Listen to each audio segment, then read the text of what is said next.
One day the fat controller sent Edward to the works to be mended. A big surprise awaited Edward. It's Skarloey. What's he doing here? He remembered Skarloey and his brother Rheneas because in the old days he had often brought passengers who wanted to travel up to the lake in their little train. As the men at the works could not mend him at once, Edward asked them to put him on a siding close to Skarloey. Skarloey was pleased to see Edward.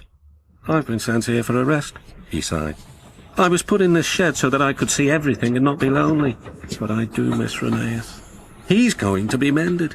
I wish I could be mended too and pull coaches again." "Have your coaches got names?" asked Edward.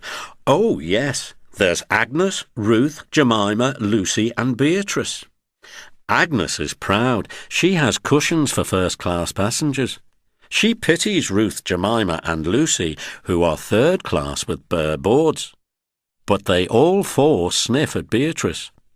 Beatrice often smells of fish and cheese, but she is the most important," said Skarloey earnestly.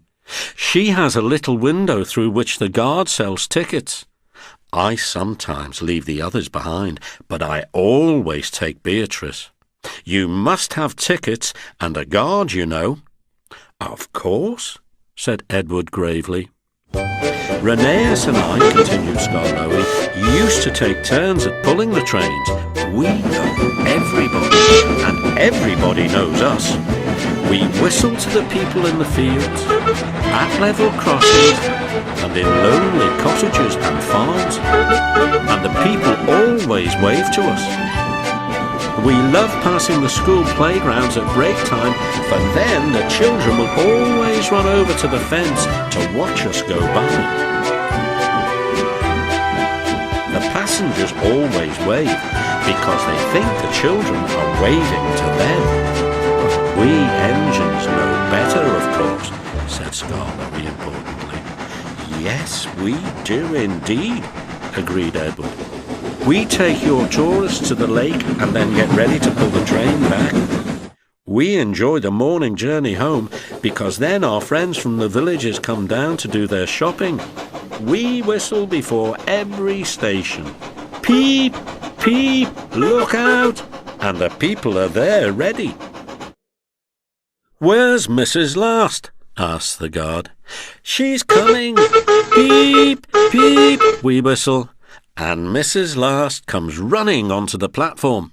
"We'll leave you behind one of these days, missus," laughs our driver, but we know he never will. We stop elsewhere too, at farm crossings and stiles where paths lead to lonely houses. Rheneas and I know all the places very well indeed, and our driver used to say that we would stop even if he didn't put on the brakes.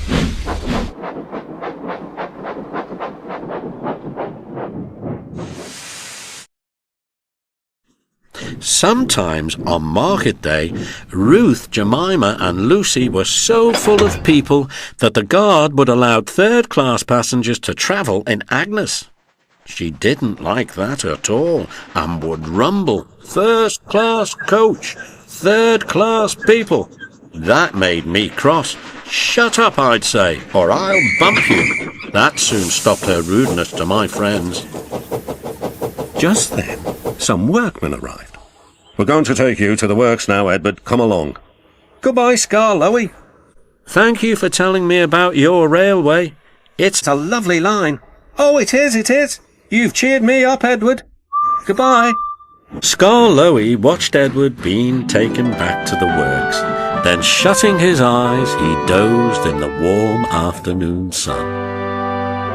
He smiled as he dozed, for he was dreaming, as old engines will, of happy days in the past.